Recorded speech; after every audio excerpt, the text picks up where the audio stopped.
Well, I'm glad Very you keen. turned around. I went blind then when you turned around, Gavin. Light were bouncing off back of your head. Get started them gigs, Benny. You'll be able to see the middle of next fucking week. Wait, whoa, language, Gavin, language. You got a back there, Joe. You can have it, Gary. You can have it, pal. Sound sealed and delivered. I'll wrap it for Christmas. We don't do that on here, Gav. You know that. You know better than that.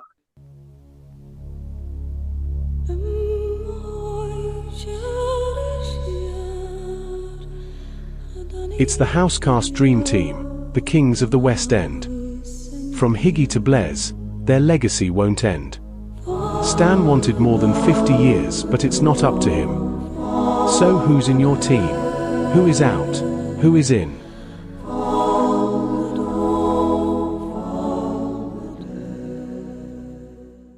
Good evening, everybody, and welcome to Lowerhouse Cricket Club's podcast, The Housecast. I don't know about the other hosts on this, but I'm quite looking forward to this more than most of the ones that we generally do. We had some good discussions last week. This is the episode 2 of the Dream Team that the Housecast are going to hopefully finish in the next, whether it's not today, in the next week or so. But without further ado, let's just go around and say good evening to people and what the thoughts are around today's episode. Joe Martin, great to see you again. You're all tucked up in your nice little room. How's this week been? Well, the weekend was windy because there was a storm. What was it called? Bert, Well done. Yeah. is that right? Yeah. Fantastic. Yeah. Excellent. So it was a bit windy, so it made running challenging in some conditions, but Yeah. we got through it, Jez. Good. We Good. soldiered on. And the moat's back at the club, I see. I've not been down, but I see Yeah, the malt's gone. So that's there's more than there is in Vienna. I'll have to stop you there, Jez, because I didn't get any of that. It's your turn this week. I know Gary, you're crystal clear this week. I've been working hard. Every other device at house is off. Was that me or you, Joe? I think it was you, Jez. Jez. Right, I'll turn a few bits off here. But anyway, yeah, so the moat's back, and let's see if the water board or the council, please come and help us. It's been going on too long now. Please help us. Gav, how are you doing? Yeah, all right. Okay, thank you, Jez. Yeah, good. Good, a grand haircut that. You're looking a smart lad. Look smart, play smart, Jez. Yeah, exactly. Have you thought much about last week's episode and the build-up to this week? Yeah, I really enjoyed it. It was good listening to everyone's points of view, and I thought we discussed it quite well between us, really. And yeah, there were a lot of, I think we all had the same names, or more or less. But yeah, it was good. Really enjoyed it. Good, healthy debate and good fun. Good. Well, we'll crack on and get on with this one soonish, and so we can see if we can get towards that number 9, 10, and 11. Hey, Gary, you okay? I'm great, Jess. Thanks for asking. Good. Have you been up to much this week? Are you busy lad working or? Yeah, I had a trip up to London on Friday to watch me wife and daughter sing for King. Sing for the King. Sing for the King. We were supposed to be singing for the King and Queen, but she didn't trap, so they just sang for King instead. Yeah, that were good. And then this weekend were pretty wet, mate. Biblical down here, but had a right rip roaring session. We were flooded out, not literally out, but we couldn't get out at lane. But yeah, other than that, quiet. Singing for King, where was that at? That was at the Royal Variety performance at the Royal Albert Hall. Fantastic. That's wonderful. Yeah, well, Well, proper hobnobbing. After show party, Natural History Museum, the works. Who I don't know now. Fantastic. Love the Natural History Museum. Fantastic. Yeah, we're good, that, Joe. You'd have loved it. There were a big it's pterodactyl wonderful. over at dance floor. Yeah, obviously a skeleton, but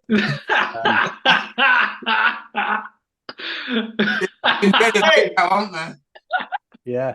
So I think that'll be aired in a couple of weeks. So What yeah, are it was give good. give it a plug, Gaz. What's it on? It'll be on ITV. I think. Yeah. I think. I'm not sure. I think it's about December 17th, something like that. 15. Sorry, I think it'll be a Sunday. So I think that's the word on the streets around about that time. So yeah, they were just. It's off that back of the sort of charity choir they've been involved with for a while. Yeah. And, and they released it's 30 years, would you believe, for Love Is All Around, Wet, Wet, Oh, Wet. wet. So they teamed up with an elderly Marty Pello Brilliant. to resurrect it. Yeah. Oh, that is fantastic. And obviously you can see things on Facebook, and what Fran and Bethany have been on the, was it this morning they were on for that, all the different. Yeah, Lorraine, I think. Lorraine show. Yeah. Yeah, so people go and give it a check out and have a look. It's fantastic cause. That's a real achievement, guys. You've not given us heads up for that. We could have done a bit of research, but no, that's we're all a little bit on the QT, I think, up to there. As you know, Jez, historically, the security and background checks and everything you had to list everything you were going to wear on there. Yeah. How you were going to travel to the venue, how you were going to get home, how many drinks of champagne you were going to have. It were ridiculous. Yes, yeah. It's called security, guys. State security. Yeah, it was secure. I can confirm. Do you like that song, Joe Martin? Well, Love Is All. I think it's a great song. It was #1 for a very long time, wasn't it? Can you give us a line to it? What, do you want me to sing it, or do you want me to just say a line? Yeah, go on. A line. Do you want me to sing it? Absolutely, absolutely not. Why? No, this isn't the platform for it. You've got a great voice. That might be true. It's for charity. Well, mine's not for charity. Mine's for amusement. Dude, how you doing? Great, thanks. I can't compete with singing for King, I'm afraid. I've got no comeback to that. No, I've chatted to a few cricketers this week, though. Go on, what about?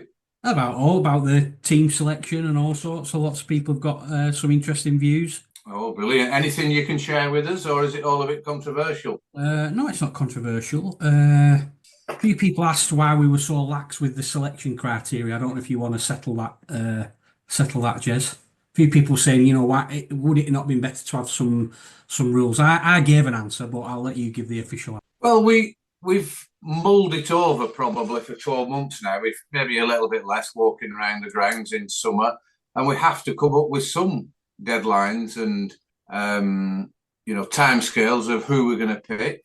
And because of, obviously I'm by far the oldest on this group of 5, but we can't go back to the 1940s and 1950s of players that probably only less than 1% of people have seen. So we had to lay it down at what the vast majority of listeners and supporters would understand and would adhere to.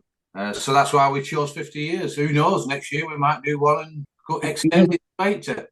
It wasn't the 50-year thing. It was more around how we'd been allowed to sort of decide what's important ourselves. We haven't gone, who's got the most runs, they should be in. Who is it, longevity, they should be in. Yeah. That's boring. Well, they won't. If you just pick it on statistics, you can go and do that yourself. But exactly, who the best team is a subjective matter. And there was a discussion between all of us about balancing a side and things like that, and we discussed it between the 5 of us. That was the response I gave. That if we'd have been prescriptive about what the criteria was, there'd have been no arguments, would there? It'd just been, well, he's got the most runs, so he plays. End of chat. Anyway, we're only Johnny White who were asking me, so I mean, we don't even need to give it any real credence, really. No. He wouldn't really understand what we're doing anyway. But you're right what you're saying, John. I do think then it gives that extra, because we have got a few different opinions between us, and the different thoughts of how they should come in. I don't know about you 4, but this week I've given a lot of thought to what we discussed last week around why players should be in and why they shouldn't be in, older players, younger players, etc. And it really is interesting. I'm twisting a little bit, should we have more older players in or less? But has anyone any views around that before I go through and just really quickly summarise what we decided last week? I suspect everybody else did the same thing and listened to it back, because not that I was just sort of keen to hear everybody's voice again, but just because there were bits I missed, and there were arguments and rationale and stuff like that people laid down that I maybe didn't appreciate properly first time, that then hear it back and you consider it a bit more without it, outside of a conversation. So that were helpful for me, just sort of listening back to everybody else's point of view. Yeah. What about you, Gav? Have you had any reflections, they call it? Have you reflected on what we discussed? Well, a little bit. It was more really.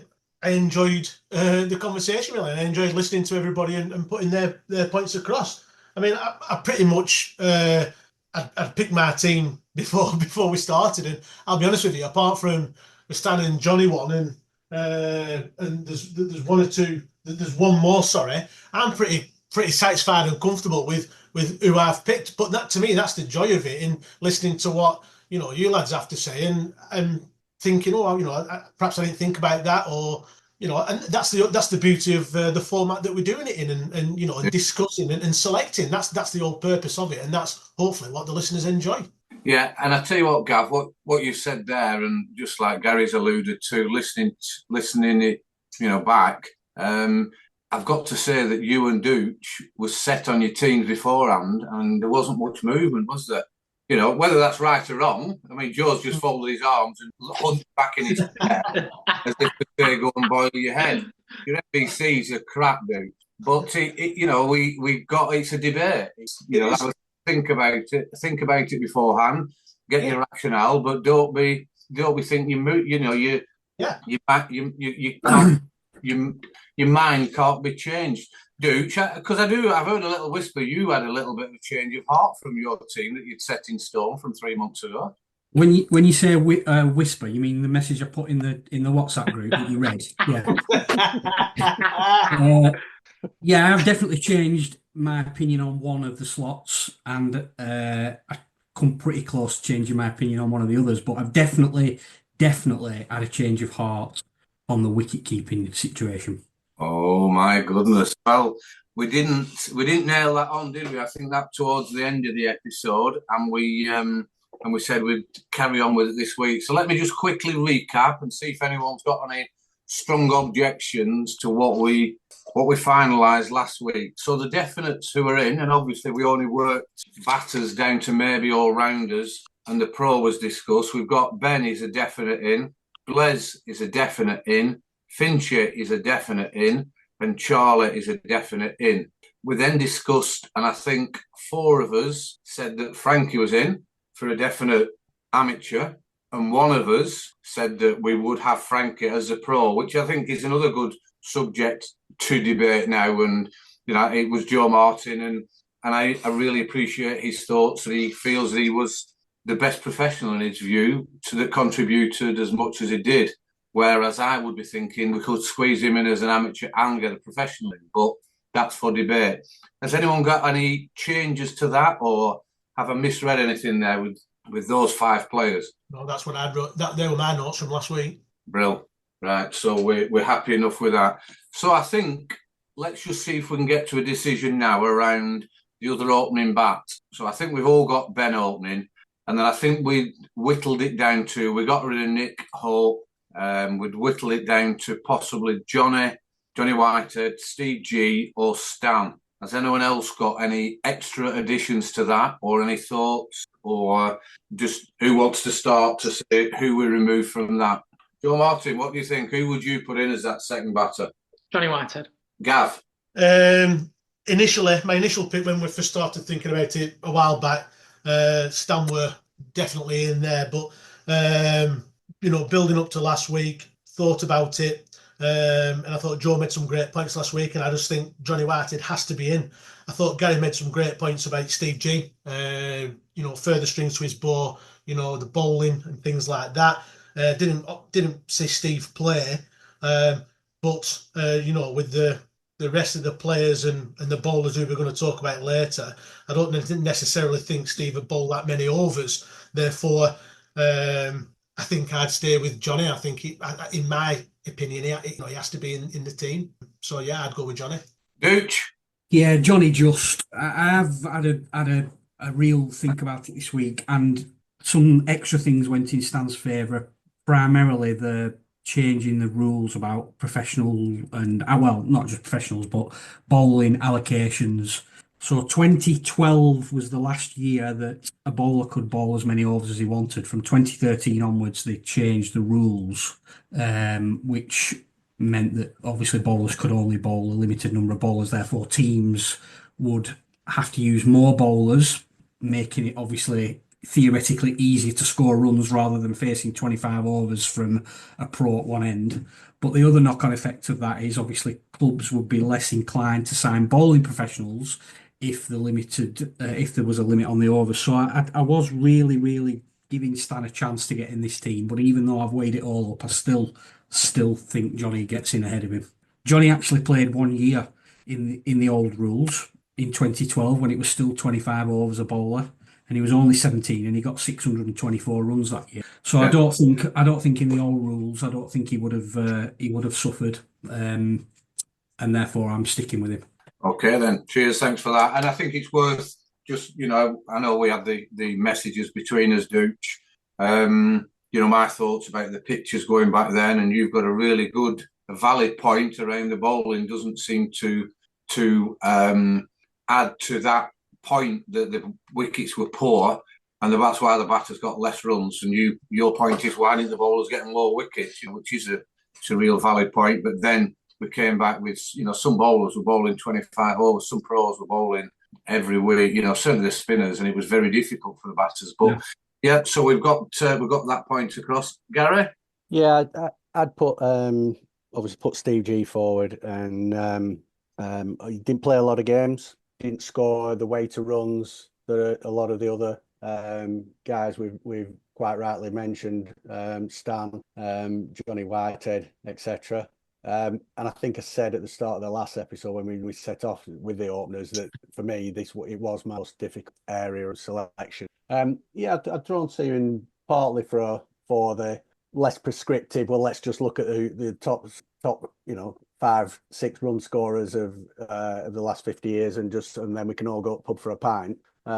So there were maybe a bit of mischievousness there for a little reason, just to sort of do a bit of debate. But when I did look at, he broke the club batting record that had stood for 30 odd years at that point, and then stood for another 20 odd 30 years after that. Playing 12, 13 games at Lowerhouse in those times, every week. No fielding restrictions either. So I think, and obviously I had a successful time as a league pro after that. So I'm really torn, but everybody's made such a good argument for Johnny, and he hasn't just sort of accumulated runs, as he's gone out and made them with proper style, impacting on games. This had been the one that I'm more inclined, I think, to change my mind on from Steve G to Johnny, and agree with everybody else. But it'd be a very, very close. Okay, I would pick Stan in my side as that opening bat. We might get to squeeze Johnny in later but I think the arguments that you put across, I wouldn't want to try and change anyone's mind or persuade them otherwise. You all know my views on why I would pick Stan in, but crikey, Johnny is a fantastic alternative. So I think we'll go with Johnny if there's no other discussion about it. What just add about Johnny is I don't think he's anywhere near lived up to his potential. I think he's got so much talent and he hasn't necessarily delivered on the talent as well as he probably could have done yet. Whether he will do, I'm sure at some stage he will. But I actually think he's better than what he's actually shown us so far. And I think at some stage, and obviously you can't use that to pick a team. I'm not suggesting that we do. I'm having a little dig at him, if anything. I think he probably is capable of more for Lowerhouse, and I hope he shows it at some point. Okay, then. Thoughts on that, Joe? It's a very good question. You should have known. I'm not sure. I'm honestly not sure, because I think that that's unnecessary. I don't know. I think he scored a massive runs. Would we expect him to score 1,000 runs a year? Would that be your argument? No, but I expect him to break Blazer's batting record last year when he were massively on course for it with 7 or 8 games to go. Yeah. I mean, I think there is definitely scope for him to score even more runs. I think when he gets in, he usually will get a big score, as he showed last year. If when he gets to, I mean, there were some games last year where he got to 20 and 30 that were just effortless, and it was like I mean, I think we said a few times, Joe, it's just sort of better than everybody else at batting, and it looked that way. And then, or it was too easy for him to do, and then he would, he'd get out in some obscure way. I think as he's getting older, I think his ability to convert those runs, he's getting a lot better at. So I've got no doubt that he will push the records even further. So I think I think saying he's probably not lived up to his potential might be a little bit harsh. Could he score even more runs? Definitely, I think. Okay, so it sounds like you agree with me, really. Well, I do after an awful comment to begin with, yeah. Okay. But again, can I just throw it out there? I think we've made the decision, but surely what you've said there, Dooch, has got to go against the dream team. Yeah, I can see your point, but I still think even if we're saying he's only achieved 75% of what he's capable of, I'd still say that that's probably more than Stan at 100%. Is my view. Yeah, and I can see where he holds the league batting for an individual innings. I mean, how would you not pick a lad who holds the league record? The other thing to consider, Jez, is that if you pick Francois as pro, you can probably slip Stan in somewhere else if you want to. However, we can discuss that later. For his fielding. Specialist third man. Oh, right. So we've got those. I think we've got the top three. We can move it around a little bit, should we need to. So we've got 6 that are in now. We're not sure whether Frank is going to be the pro or not at this stage. So then we're going to move on to, and I know this is awkward, Joe Martin, we're going to move on to wicketkeeper. Oh, it's not awkward at all. I'll start, again, just to reiterate what I said last week. I would still pick Joe as my wicketkeeper. And again, as I pointed out last week, my rationale is that stood up or stood back is as competent as any of the other wicketkeepers, not a little bit better. The fact that he never misses a game, the fact that he can contribute with a bat, should we need that in certain circumstances. So I would go with Joe Martin. We'll go to you next, Dooch. You went for Higgy last year. Just want to talk us through if there's been any change of heart? Yeah, I did go for Higgy, but I have changed my mind. This is one spot that I have changed my mind on. Before I tell you what I think, I had a good chat with Matt Hope today, and he agreed with you, Jez. He was firmly in the Joe Martin camp for all the reasons that you articulated there. But my choice, I've changed my mind, and I'm going to go for Scotty. I just think in this dream team that we're picking, it deserves the best wicketkeeper that we could possibly get in that team. And I accept the point about his batting, and that's fair enough. But when you look at where he's going to bat in this team, and we've said number 8 so far, but when we get down to it, it might even be number 9 or might even be number 10, depending on who we pick further down. But we're talking about a bloke here who played 46 first-class games for Lancashire, and he, by everybody else's reckoning, he wasn't much of a batsman. So if he played 46 games and he wasn't much of a batsman, how good must his wicket keeping have been? Gary's point last week about we won't pick a bowler who Scotty can't stand up to. I think that's an invaluable skill. Some of the wickets that we do play on, to have a keeper. What was he? You lads who played with him, what was he like? What was his presence like when he was playing? Was he a nuisance from an opposition point of view? Yeah. Well, there you go. I mean, it's another massive tick in his box. Whilst we're on it, I know Gary played with him, as much as I did, and I know you lads knew him and got on with him. He was he was a good cricket thinker. He understood the game extremely well. Obviously, learnt a lot from what he'd done, and he would change things just in maybe field placings or a bit of advice. Or he was a real, thinker about the game. He got into a few scrapes with a few amateurs and a few pros. And was a real presence because he was 6 foot, he's 6 foot, and he'd stand up and he had this knack of pushing his chest out and being like a bit of a, nothing's gonna faze me, and I will run you out or I'll talk you out or anything. So to answer your question, Dooch, yeah, he was a real presence on the field as well. Is that quite accurate, you think, Gaz? Yeah, I think so. Very quick-witted, or didn't take a backward step in those sort of situations. And I think when there's somebody like that in the league as well, and word gets around, I think batters are already slightly intimidated. Not I don't mean from a verbal point of view, but just from the quality of his skills. So they know that the slight. I mean, that leg side stumping and Mick Ingham was like ridiculous. Yeah. Stood up, and it was just, and he actually told him he was going to do it. You know, to actually, I'm gonna stump you and like make a red rag to a bull, and sure enough. So yeah, I still stand by it. I accept that I've got a weaker argument on his batting front. But I think, you know, we've already picked batters who've got about 60,000 runs between them. Yeah. So I don't think a couple of hundred a season more from your number 9 or 10. Okay, you could argue, yeah, well, that might win you the one game that you need to win the league. Yeah, I get it. But in the dream team scenario, I don't think I'm shifting from Scott, I'm afraid. And you're right, Gary. I agree with all them points. But is it more important to have a wicketkeeper who might conjure you up one bit of magic? Absolutely. And is that more valuable than, you know, chipping in with 15, 20, 25, 3 or 4 times a season? Not that Joe's obviously capable of a lot more than that, but absolutely. Jez was right. It would get you wickets. Not.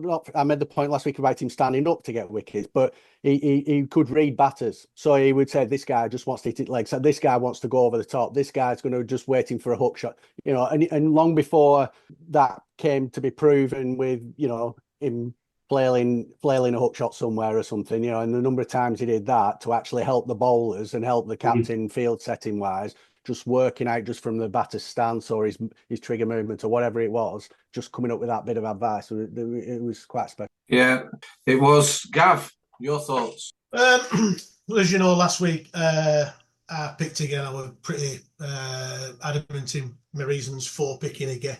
But listening to what's just been said there with Beneducci and Gary, I think the thing that really I thought were a really good point what Gary said, when is, you know, the top 6 or 7 is very strong. You know, how many times at number 8 are we going to want those runs? And that one bit of magic, like Gary said, that one bit of magic where it could be the opposition's professional, the opposition's top amateur, let's say, and that one bit of quality.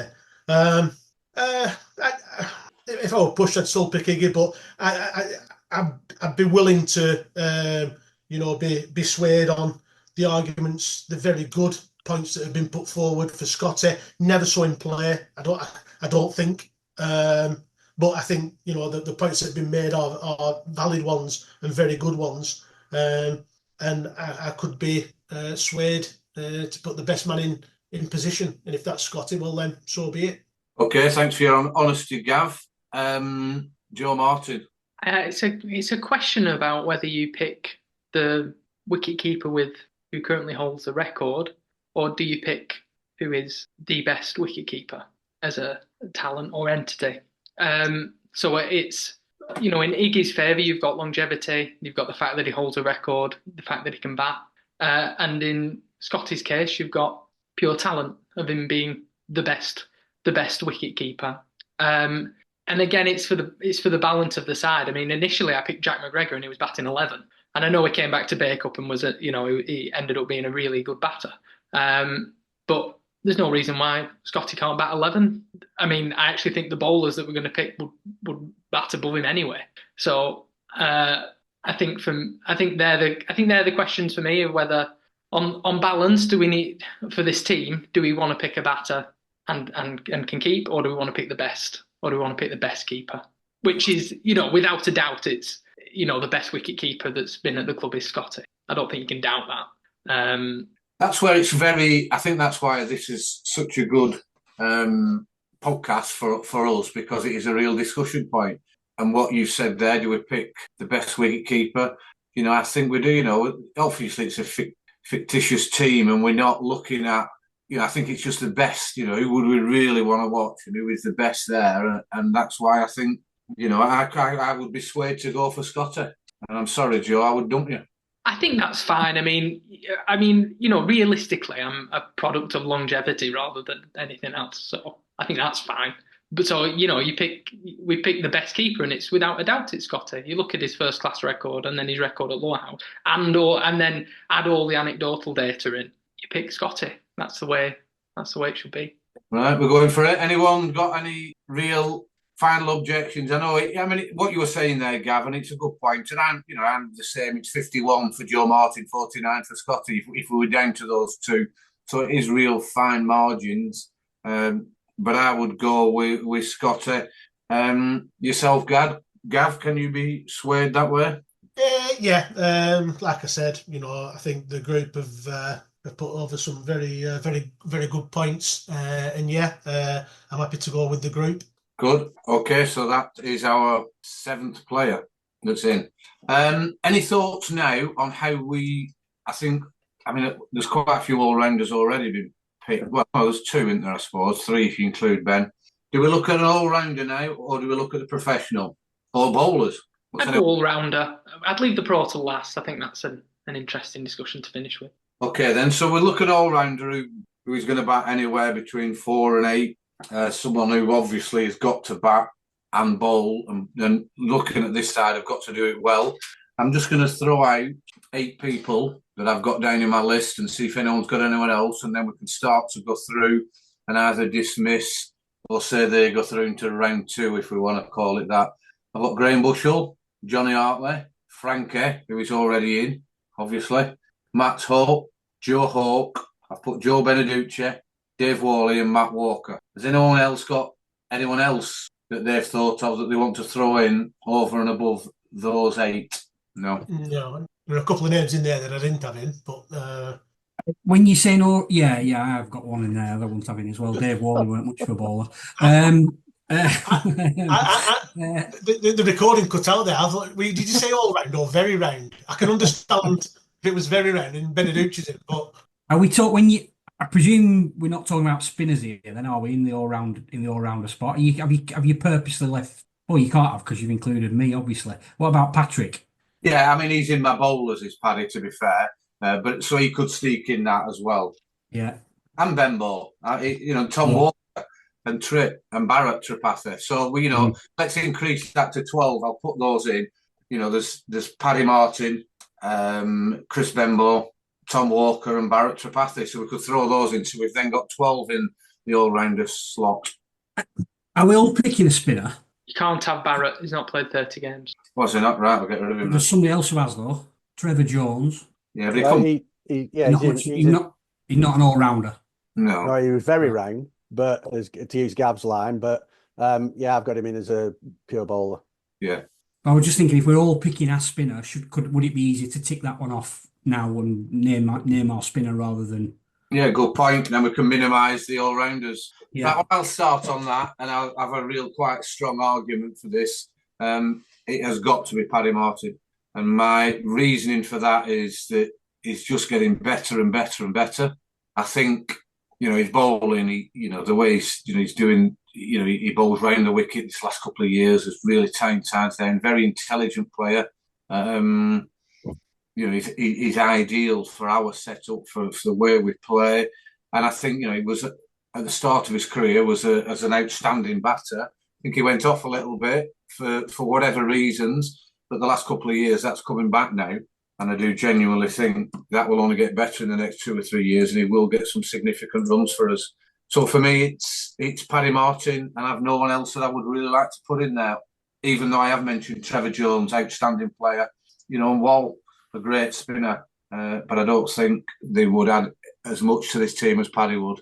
So, Gary, to you then for your spinner. Yeah, I'd just let the cat out of the bag earlier there. So Trevor Jones would be mine. Left arm, orthodox, 194 wickets at 19, 2.8 economy over those 320 odd games. He was, your archetypal tight as a duck's as a bowler. So super, wood fired him quite flat. He wasn't a guily, so he did have sort of a loopy one and did sort of tempt people with that sort of thing. Again, I think against him, and I will use the argument against me and you, Jez, at that time. I think the tracks would have helped back in those days. But equally, fielding restrictions to have an economy rate of 2.8 as well. But again, wouldn't be limited on bowling restrictions, to use Joe's sort of thing. So when he was in a groove, the captain would have just let him bowl and bowl and bowl and bowl. But yeah, for that, just that left arm orthodox element to the bowling lineup variety. Paddy's, you're right, he's leaps and bounds, hasn't it, in the last 2 or 3 years, just, going up to opening the bowling. Is he captaining T20 side now? I know we're talking about league, but just that all-round game. Credit to him with the way it's come on, scored some valuable runs down the order. It is between those two, but I would go for Trevor Jones, Jez, at this point. Okay, thank you. Dooch? Yeah, I'm in Paddy's camp. Before I considered Trevor, I must admit, when I first started looking at this, he wasn't, and I don't know Trevor. I've never seen him play. He was obviously gone before I came to the club, so he wasn't somebody who I initially gave a lot of thought to. I was sort of just having Paddy up against Tiffer, really, who's the only other spinner, that I can recall in recent times who played the number of games that we need. And Tiffer was a wonderful player to play with, match winner, produced some real moments of magic for us. But Paddy's better, far more consistent, and I would have picked Paddy clear selection until I started looking at Trevor's numbers, and obviously his left arm, which would be a huge bonus. We all know how useful a left arm spinner, either amateur or professional, is in the league. There are some average ones in the league now who I'm not talking about Barrett, other ones who get plenty of wickets. But I'm still going to side with Paddy. I think for the reasons Jez pointed out, his flexibility with opening the bowling, he's a wonderful fielder, and we've weakened the batting slightly by picking an out and out wicket keeper. So Paddy would beef that middle to lower order up significantly because he's an excellent batsman, particularly later on, getting tons of wickets, and he's tight as well. So yeah, I'm going Patrick.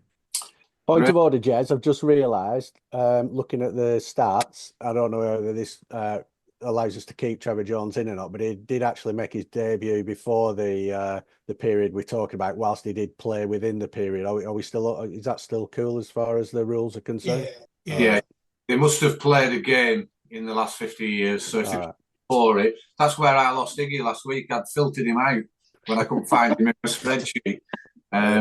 But yeah, it would qualify. So yeah, that's fine, Gary. Shields or yeah, Patrick for me. For all the points that all the guys have said, not a right lot more to add really. But yeah, Team Paddy all the way for me. Good, thank you. Nice and concise and decisive there, Gav. Talking of decisive, Joe Martin, what do you think? Paddy, without a doubt. Good lad. So, Gary, we just need to try and talk to you really about the Trevor Jones. I appreciate exactly what you said, and what a fantastic. And it is a big difference, a left arm. But I just think with the batting, what were the circumstances of Trevor leaving us? What happened there? Not that should make a difference particularly, but obviously he left us and moved to Burnley. What does anybody know what happened there? Why? I don't know if you do, Gary. From what I can gather, Stan would give us the proper uptake. I think there were some issues with selection and bringing new players in, and they wanted, develop the career, and they were never going to do it at Lowerhouse. I think there were a few. There were him and Steve G and a few others that didn't want to carry on at Lowerhouse. Is that how you can remember it, Gary, or the rumours that you've heard? Yeah, I think so. And it were, I think there were some good recruiters across town at the time who didn't shy away from just openly coming and courting people and just stirring it up a little bit and made it very easy. Come on, you'll play here, we'll win this. Look at the ground, look at the conditions. We've got this pro, etc. And fair play to them. Different times. Yeah. So Gary, do we need to come back to this, or can you be swayed across to Paddy? Well, I don't think it's a case of being swayed. The arguments all four of you made, so from a 4-1, are you there?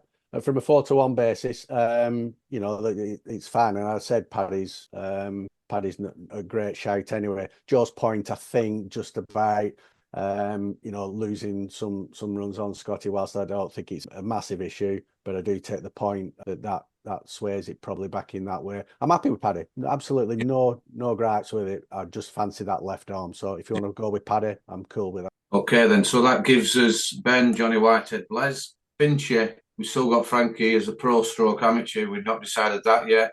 Charlie, Paddy and Scotty. So that is 9. 8 players. 8 amateurs. Yeah, Frankie's an amateur. Right, okay. So then obviously we're looking at that all-rounder and then a pro, and depending on the all-rounder, then it's a bowler or two. Jez, I know you keep saying all-rounder, but looking at the names in the side, do you think we need an all-rounder? I don't. We need to designate it. No, I don't think we need to. You know, you could say Finch is the all-rounder, couldn't you? Or you could say Frankie's the all-rounder. Yeah. I'd like to make a punt for Matt Walker. He is one of, if not the best all-round cricketer I ever played with. He was unbelievable to play with. He could bat, bowl, field. He hated losing more than anybody I've ever met. When he was in your team, you felt like you couldn't really lose. And, you know, he's not a controversial character by any stretch of me, but he would get into teams, he could bowl fast, he could whack it far, and he would win your games. He was incredible to play with. Magnificent cricketer. I would pick Matt Walker. Right. Left armour. So I think we can split this up. We have got all-rounders in already, in Finchy and Frankie specifically. You know, obviously Ben can do a little bit, but we've got those two. So it doesn't have to be just the all-rounder. But what you're saying, Joe, is that Matt Walker would go in and he could bat at 10 and open the bowling, or he could bat at 6 and come on second or third change. Absolutely. Yeah. Go on, Gav, what's your thoughts? Well, I'm just looking at the people who've already got locked in, and I think we need to pick 2 bowlers. I don't think we need to be talking about all rounders, and I rate Matt Walker very highly, and Matt Walker would be in the conversation of bowlers alone. But I think looking at the makeup of the team, you know, we need to be picking two bowlers here, because we've potentially got the all rounders covered in, like you say, Finchy, Frankie. I think we need to be picking out and out bowlers really. What about if we make it slightly easy for ourselves by just getting one more name in there that we're all going to pick? Yeah, Jez. Can we just get Jez in the side? Jez.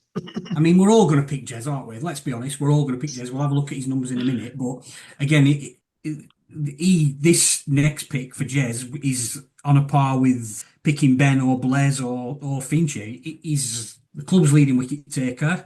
A great servant over a long period of time. He used to bat a bit as well, I believe. He used to do a little bit of batting.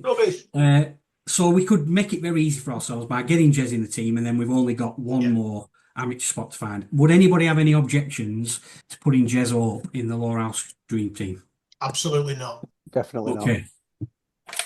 I mean, 595 league wickets, Jez. Yeah, Is that right? Yeah, it is that. You know, that's only because Gary would non-stop bowling me for 75 overs Saturday, Sunday, Monday. Yeah, of course. Why make captaincy more difficult than it needs to be? Exactly. But I mean, I've got to, you know, because obviously Joe Martin will have thought about this himself as well. You know, I genuinely, you know, as much as it's awkward to talk about yourself or about others, but there were better bowlers than me, but just didn't bowl as long. And did, you know, Roger Brom, you know, he taught me so much, did Brom. He could bowl all sorts of, you know, but he didn't keep his, you know, he got quite a few injuries. You know, Johnny Russell, fantastic bowler. And again, you know, we taught Alan Holden, you know, and Lofty might get picked. But they were all better bowlers than I were technically. I think it was just that I was very lucky with injuries. I was, you know, I was committed to the cause, if you will. And, you know, once I'd give up the batting douche, you know, it was a little bit easier when I didn't really want to bat at all and just bat at 10 or 11. But you say lucky with injuries, but surely there's more to it than that. I mean, I remember... You broke your neck. I remember coming to training and I was coming to senior training. So I must have been, you know, it must have been right at the back end of your career. And you were still bowling at corns out in the middle when other people were, having a lark around trying to smack ball as far as they could in nets. You were still bowling ball after ball after ball, hitting a beer mat or a corn or whatever it was, and that must have been right at the back end of your career. That. Yeah. So there's more to it than luck, definitely.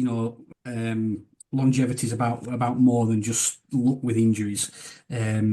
So that's my abiding memory of turning up to training and seeing you grafting harder than anybody else, even though you were right at the back end of your career. Then obviously I was lucky enough to play a bit with you in the team. I was lucky enough to stand at mid off and captain when you were bowling. I'd be amazed if we could pick this team without you in it. Numbers, character, everything else. So I think we should just chalk it up and move on. Yeah. Well, there's one thing I need to add, Joe, as well, because there was a period sort of when I joined at Lowerhouse early 90s, and then 90, whatever it was, and then through to the tide turning with the quality of makeup of the side we had. You can't underestimate the pressure on Blaise and Jez week in, week out to deliver with all present company, I myself included, and due respect to all the other lads in the side, a very poor side for a number of years. Yes, we through Renner's hard work, we got some quality professionals who got the best out of everybody collectively, and our fight and determination won a lot of games where, from a skills point of view, we shouldn't have won.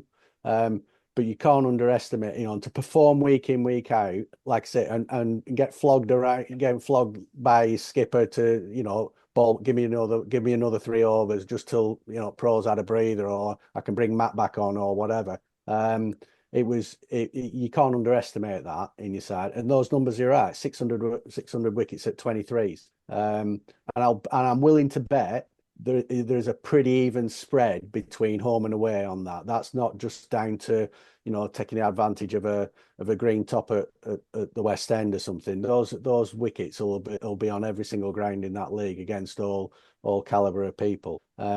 So absolutely has to be in that side. And scored some valuable runs lower down the order. I didn't play with him when he was further up the order in his early years.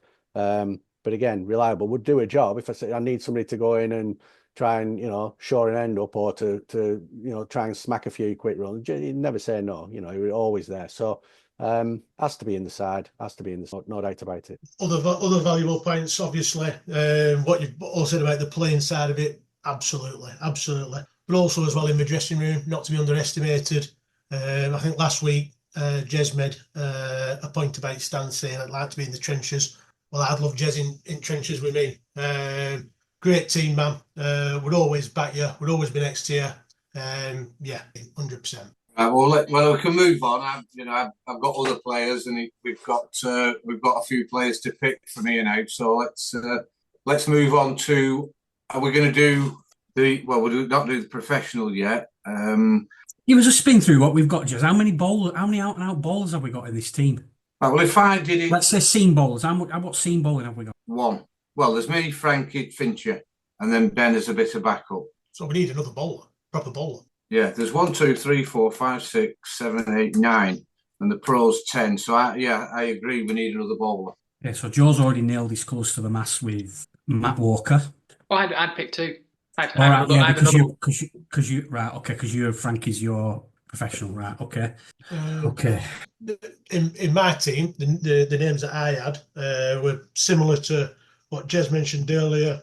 Matt Oakey, I had Matt Walker, I had Roger Brom, I had Johnny Moss, Alan Holding.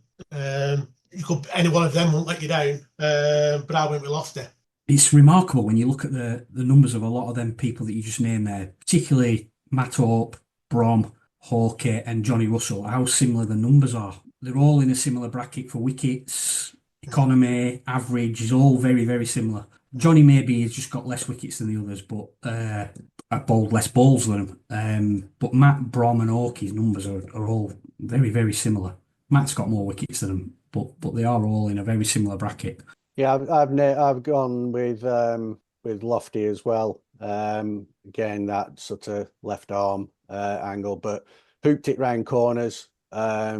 I mean, again, over 500 wickets at 19. The era again, I think helps to a lot of degree with that maybe, but yeah, he was probably not the most mobile. If you're looking for sort of like cricketers of today, he'd have a bit of work to do. He was a very good slipper though, Gaz. Well, I was just about to say, whoever was bowling at the other end he caught pigeons. Seriously. he was best slip fielder I've seen. Absolutely. But whether that's meritable for that, but again, notwithstanding, bowled short, fantastic Yorker. Like I say, swung it in, left arm at a reasonable lick. So for the balance and everything else, yeah, I'd be going for Lofty. Joe Martin? I went for all my mates. I picked Hawkey. It was, as I've tried to stay consistent with my team throughout on people that I saw play. I never saw Lofty play, unfortunately. But obviously, stats are remarkable.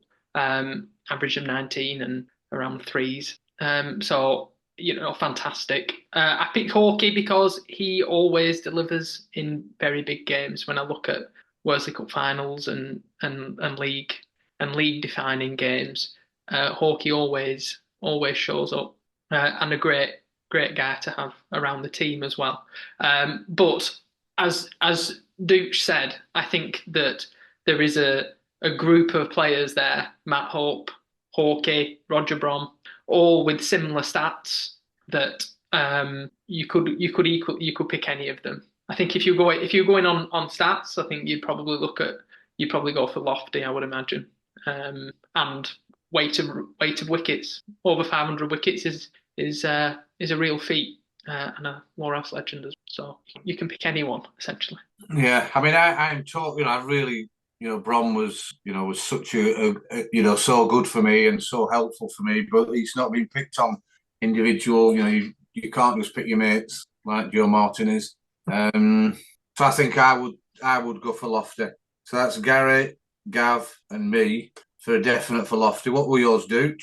I didn't say, but I think it has to be Lofty just on weight of wickets. I mean, I'd love to squeeze Matt up into this team somehow. Another one who were good at and a good slipper, weren't he, Matt? Yeah. I once saw Matt take a one-handed diving catch at Gully, and it was unbelievable. He was a great fielder, Matt, wasn't he? And a fantastic bowler. The 2005 win at Rottenstall, I can remember him bowling and watching there, and it was fantastic to watch. And he was a real competitor. But yeah, I think it's Lofty, but I think Matt would definitely go into the group of the unlucky 2 or 3 who've missed out on this team. But yeah, I think it's Lofty for me. Left arm, bags of wickets. Yeah, I think so. Okay, Joe Martin, can we squeeze you away from Orca, or are you sticking with it? I think it's sensible. Number of wickets. The fact he was a great fielder, a great catcher. I think anybody with 500 wickets is fantastic. So I'm more than happy to go with Lofty. Right, okay, then. So we've got 10 players there. So I think that's a good. I think it was you then, Duke, saying the people who have been unfortunate not to get in this side. Do we now discuss? I was completely anti it last week that we get our best pro in, and the amateurs will take care of the rest of the team. But I'm coming round to Joe Martin's idea of if you've got Frankie in as a pro, you can pick another amateur. So let's just go around the room and who we initially picked as our professionals for a few weeks ago when we first started talking about this, and then we'll discuss it.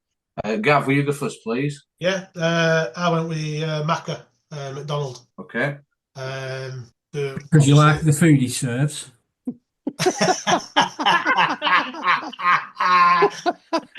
How dare you?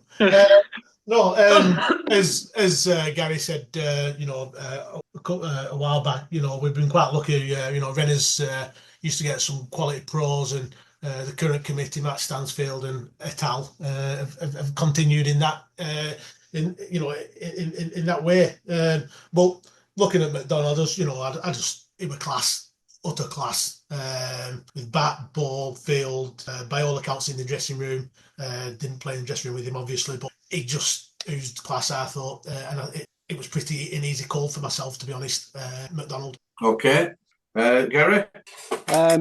I had a pool based on what we ended up with the amateur side, to be honest. And, some of the more recent, McDonald, Harris, etc. in recent years, Frankie, obviously. And then you go back to sort of the Curtis, Evan Grays, Ejaz in those sort of times who, there's people who played with them. You listen to Iggy and Stan, who played with, God knows how many different professionals. And then obviously in the time where I did play with professionals, the Martin van Jaarsveld, what a class act he was as a batter. And then people who bring the club on in, Joe spoke really well last week about Frankie and an impact and on the amateurs and the club. It's to the playing squad as well. So I did have a pool of all those players. And if I can take the chickens way out, and you can come back to me nearer the end, Jez, just while I think I'll give it a bit more mulling with who we've picked now, like today with bowlers, I'd like to just play that card if that's all right. Of course it is. Of course it is, Gary. Joe Martin? I picked Francois. I said that last week. There was a host of professionals that I could have picked. Ones I actually saw that have been named with Macca and Ryan Harris. One of the other ones that I played with was Corbus. I think people will look at his batting stats and go, well, he got 500 runs one year and 600 the year after. In 2014, when we won the league, we kept bowling teams out for less than 100, and he kept bowling them out. He was a fantastic bowler. He just nicked people off, and that was at a stage in my career when I could catch. So it was excellent to have. I think so. Any of those would be great. But I picked Francois purely on the impact that he had at the club and continues to have. He set the club in a direction that I've benefited from by winning things. So Francois for me. Okay. And then, again, we can come back and talk about, because then we would need to pick another amateur if that's what we go with. But we can go maybe name another 4 or 5 amateurs who have been extremely unlucky in not getting in. I'll go next, Dooch, and then you go at the end. I've got, as Gary says, Martin Van Rentel was, fantastic, really top class bat. But I've got to, I'm just looking at the stats there. You look at the runs that Jack Rudolph got, phenomenal averaging what he's got there. But I'd have to go for Ryan. I just think Ryan has got that X factor. Certainly a fully fit Ryan for 2 or 3 seasons in that amateur side. But we won't get Jacques to sign, Jez, if you were in team still. Never seen a dressing room empty as quick. I kept that out of my monologue when I was talking about you, but yeah, that was a moment to remember. He's averaging 86.23. Phenomenal. They have 400s on bounce. Yeah. 5, I think it was. Yeah. 5. Yeah.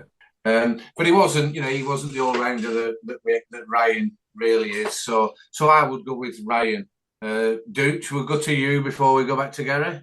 Okay, just quickly, the 2 outstanding single discipline performers in the time period was Jack Rudolph, who you've just mentioned there, 1,121 runs from 19 innings, which is remarkable, at 86, an average of 86, which is just ridiculous. But obviously, we all know the issues with the bowling and that, and we finished second bottom that year. So he had such a wonderful year, but we still managed to finish second bottom, which sort of speaks volumes about what you need as a club professional and how one discipline is not enough. And in a similar vein, Corrie, 100 wickets at 9.28.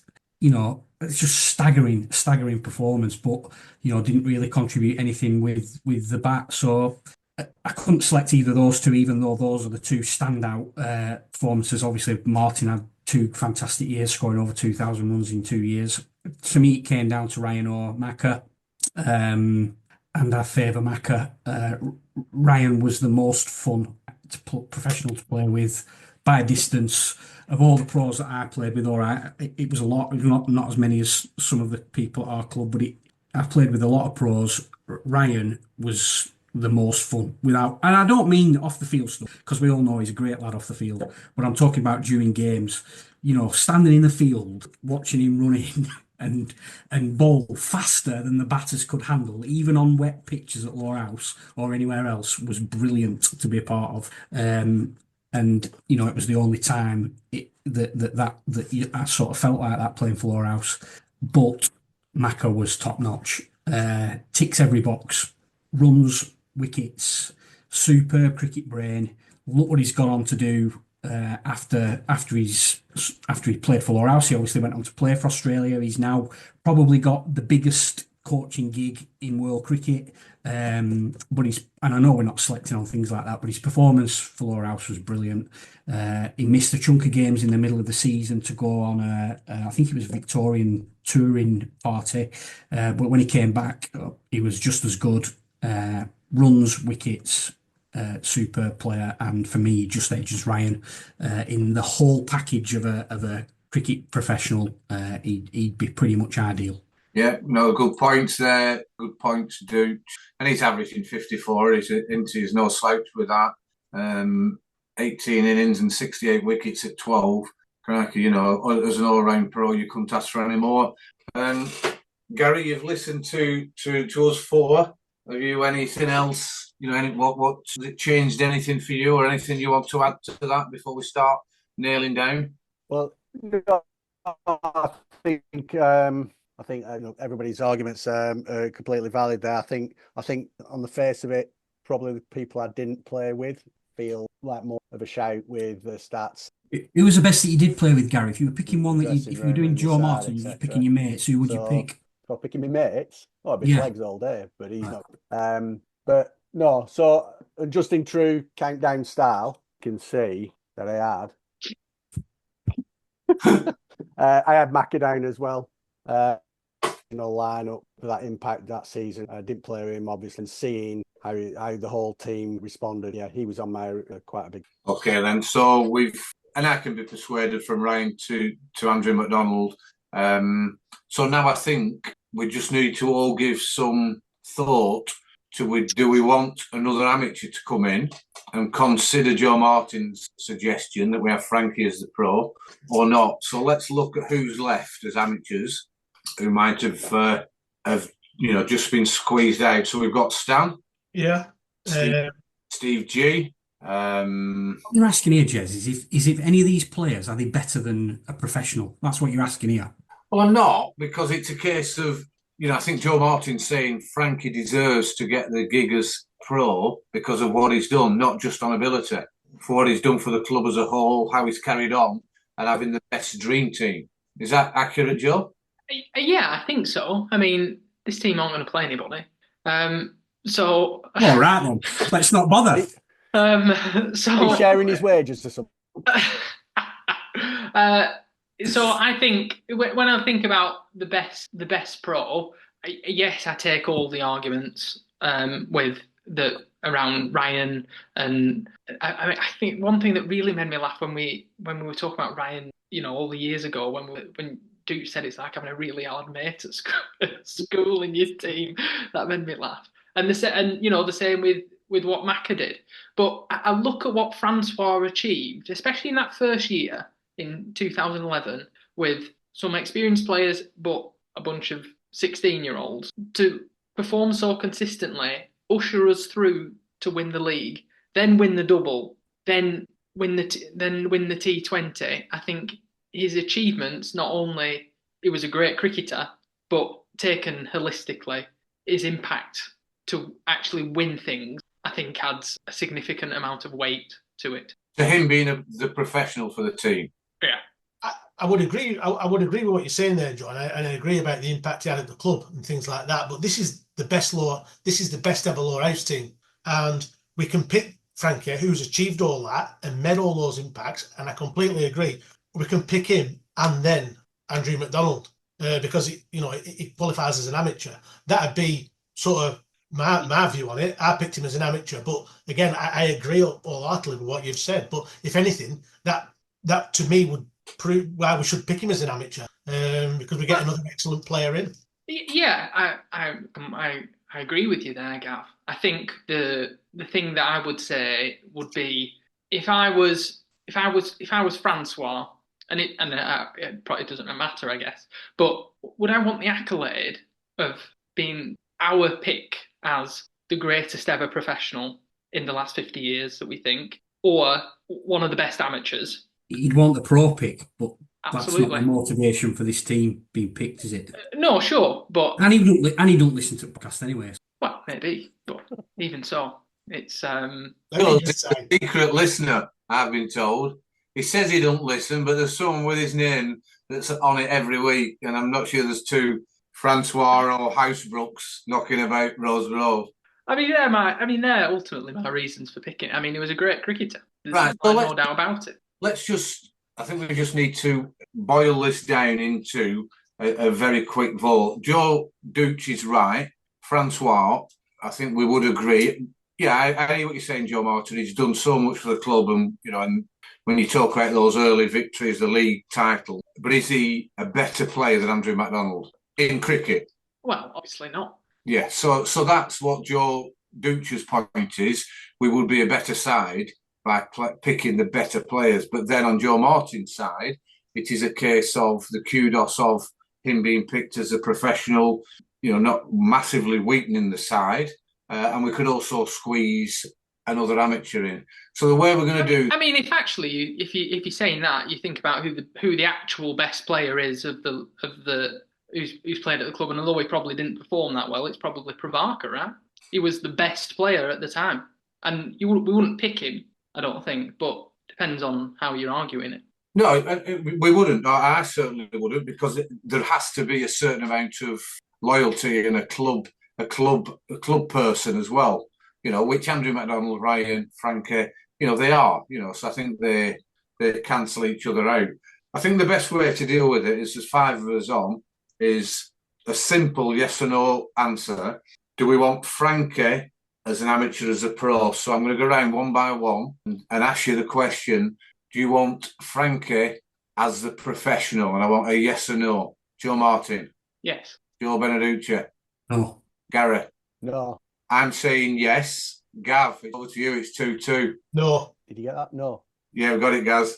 Well done, Gav. That was very decisive, the casting vote. So Frankie remains as an amateur within the side. I'm willing to squeeze across to Andrew McDonald. So with 4 for Andrew McDonald. Joe Martin, you can't pick Frankie because Gav ruled it out. So it's down to you as to, have you got another professional you want to throw in separate from Andrew McDonald? Delroy Morgan. Can you even remember him? I weren't even born. 1990, was it? Something like that. Yeah. I think we haven't even talked about Peter Fulton, but hey-ho. No, I think, unfortunately, I've lost the room, and we shall therefore have to go for Andrew McDonald. Okay, right, that's good. So we've got our 11 players. We've got another maybe 5 minutes or so. I think we should pick them in the batting order. So and then Jez, we've got a belt in second 11, haven't we? I wonder about could we think about a 12th? But we'll think about that as we go through. So am I missing anything that we've got Ben and Johnny opening? No, we're all agreed on that. So then we've got Blez at 3. Yeah. And then we've got 4, 5, 6, 7. I think it's safe to say they're going to be between. So there's 4 batting shots for Finchie, Frankie as an amateur, Charlie, and Andrew McDonald. Yeah, well, Mac has got about 4 in that, sure. Okay, so Andrew McDonald bats 4. Yeah. 5, 6, 7 between Frankie, Finchie, and Charlie. Frankie at 5. Yeah. Frankie at 5, and then I think to sit on the fence, I'll do a Joe Martin. I think they can be flexible 6 and 7 as to depend on the state of the game. If we want proper sensible innings to go, then Finchie can go in. If we want someone to go in and start smacking it from the word go, then Charlie. I'd actually have that the other way around, but yeah, I agree with the flexibility. Yeah, and then the final 4, And I think in this sort of order would be Paddy. Paddy 8. Yeah, Paddy 8, Scotty 9, me 10, Lofty 11, or the other way around. Yeah. Are you having that? Yeah. Do we need to think about a 12th there? I think we could spin through a few names, couldn't we? Yeah. I think I agree. I love what Joe said about Matt Walker, and I agree. I agreed with it all. I'd have him and Matt Orff as the two. I'd probably stand three of the unluckiest people not to make this. I'd have them three as the closest to getting in this team without getting in it. Matt Walker, he had proper dog in him, didn't he, Joe? He was like he was real, a proper street fighter of a cricketer, and an excellent player as well. I really like Matt, and I think I wish he'd have stuck around at Lowerhouse for longer. Hopey, fantastic captain. I learnt loads from him. Real, proper sparky character, real tough competitor, fantastic bowler, great fielder, and he could bat as well. Earlier on in his career, obviously fell away a little bit, but one of them two for me. I'm not picking Stan as my 12th man as a one-dimensional opening bat, but Matt or either of the two Matts for my 12th man. I think if it were a double header, we could pick Matt on the Saturday, Matt Orff on Saturday, so he could go out on Saturday night. And have a few sociables on Sunday, I think. But no, I agree with everything you've said there, Joe. Yeah, 100%. Thing I used to like about Matt Walker were, especially with ball in his hand, he wanted to bowl at the difficult times. He loved being the person who right, I'll bowl this over, I'll bowl this spell, I'll get their best player, I'll get there. And I'd like to say it'd just been nice if he could have played more. But yeah, Matt Orff, completely. Yeah. I don't think we're going to split them up. Are we? Go on, Joe Martin. No, I was going to say the other thing about Matt Walker is that he genuinely didn't care. He didn't care who was playing, who he was playing against. He just thought he was better than them, and invariably he would show that. I can remember a game against Rami, 2014, the year we won the league, and it was a plan that was set up, but they had Peter Trigo as sub pro, and he bounced him first ball and hit him on his helmet, just like ran up to him and then walked back to his mark. Didn't care and just carried on. He was a great cricketer. It was magnificent to play with. What was that game against Burnley? What year would that have been when they were all conquering and we beat them at home and he? Yeah. So that was 2015. 2015 was it? Yeah. He was superb that day. Oh yeah. I mean we had Brad Wright opening that day actually. Yeah. But that was Corbus's last game as well. But Matt, as you said, he was a proper fighter. There are a few games like that. And the thing, I think easy to forget, he could bowl quick. He had two big knee injuries, but was still sharp and, ended up proing and getting a double 100 in the Ribblesdale League. A magnificent cricketer. Both of those 12 men that we've picked to bowlers, if a batter went down, would we still pick a bowler and just shove everyone up? Or is it... Matt had 600 runs. Yeah, fair point. Is it worth us, would we say, chucking a couple of batters in there to say, are they, could we perhaps draft them in, would it be potentially, I know Joe said, perhaps Stan might be a bit one-dimensional, for lasting, could he have, been 12th man with the bat, or, I don't know, perhaps all the batters would just knock up one. I don't know. I'd love to have got, going back to the bowlers, I'd love to have got Roger in team. Yeah. Love to have got Roger in. Yeah. Do we need to discuss, I think we're working out there for the 12th is, do we need to discuss a manager? We're not bothered about that, dude. I don't think that team would need a manager, would they? Well, pick one if you want. Yeah, well, just straight up there, obviously, current manager, Paul Stanley, done a fantastic job with first team. So he's in the frame. I think the only other first team manager I remember, Roger Brom did it a bit, didn't he? Brom did it for a while, yeah. Yeah, Roger Brom. I can't think of too many more that have done first team, really. I was going to say, I know that. You didn't do the first team, Gav, but you're a wonderful manager. Fantastic. No, you were. You were brilliant as a second team manager. It was fantastic. Can we keep it sensible, this podcast, please? Well, yeah, Jeremy, can I say I've been attacked tonight by the rest of the hosts. Been awful. What an awful experience. I've had a go at you. No, you haven't, Gav. You're always nice. You've Well enough, thank you. I mean, the other one is if we could go back to, and I know we're keeping it all serious, but when we used to have committee man in charge, with some real characters there, and we get then Pete Ryan back in, or Clifford. Bless him, when Clifford used to do it, and we always had some good fun then. So I think we've reached the climax of the Housecast Dream Team. Is there anything else we need to discuss? We probably could do a draw if we've got time, if we think we have. I mean, a few people have sent the teams in, Jess. Should I read them out? Definitely, yeah. Let's see how they are different than ours. Yeah, I'll do 2 or 3. So the first one I've got is Will Drivers, and he picked Ben Heap, Finchy, Martin Van Jaarsveld, Blaise, Francois, Hassan Khan, Charlie Cottam, Matt Walker, Paddy Martin, Joe Martin, and Jez Hope.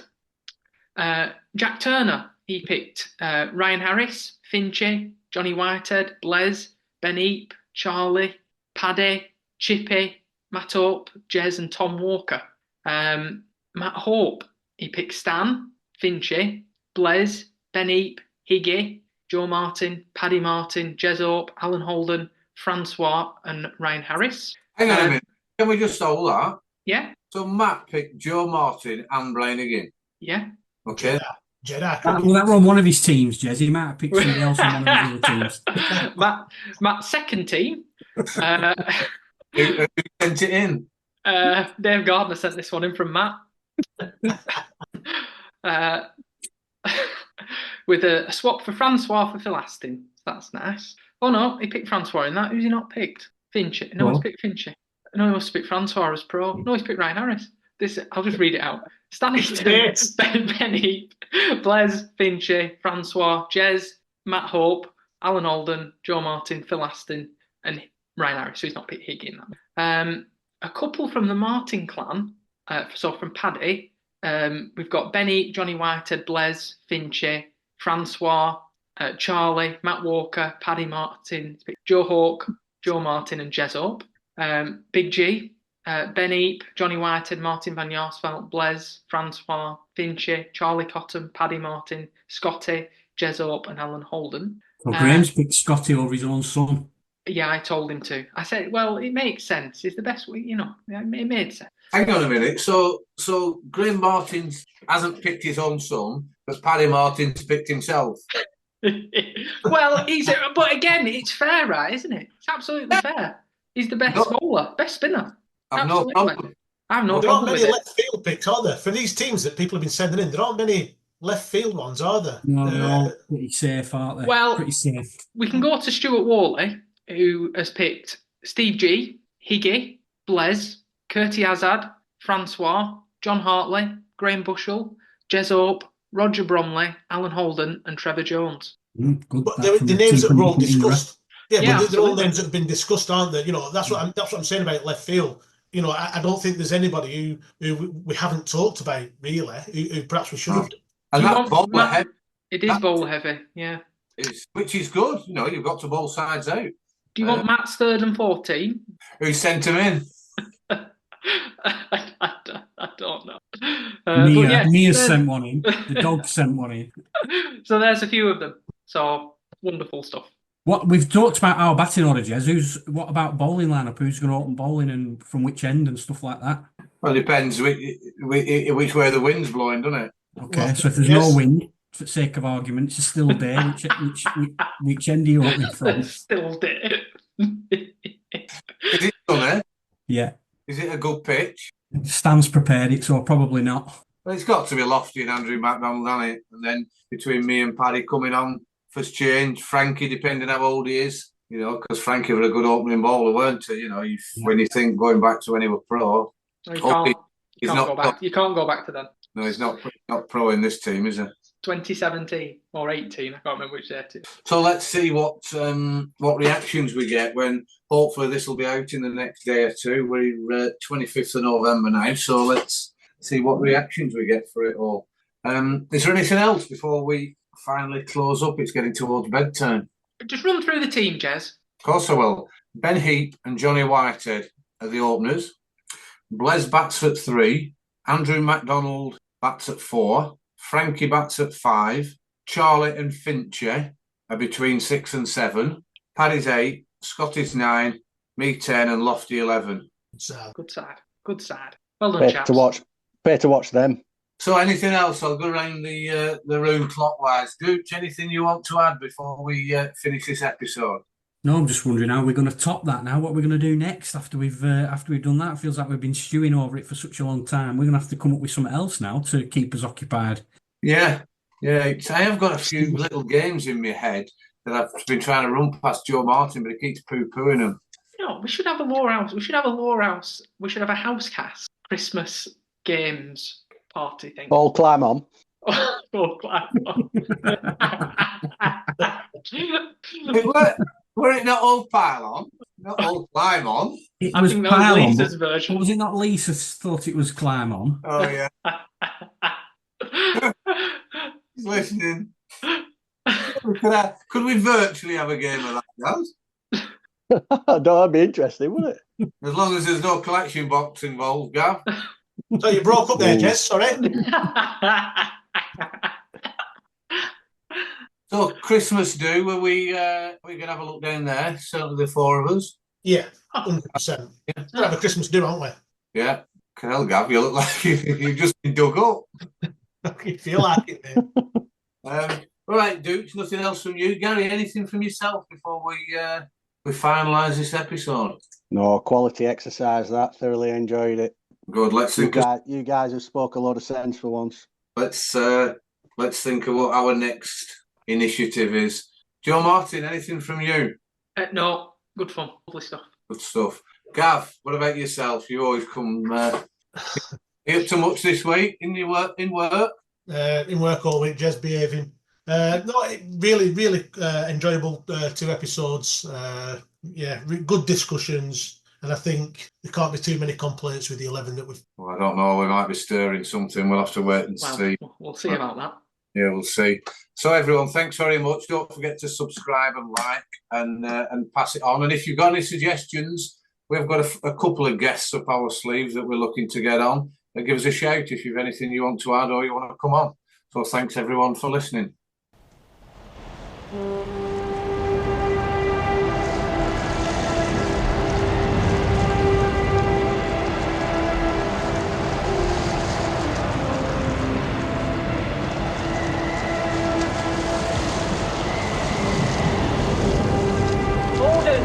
Gordon, send more hosts to save the house.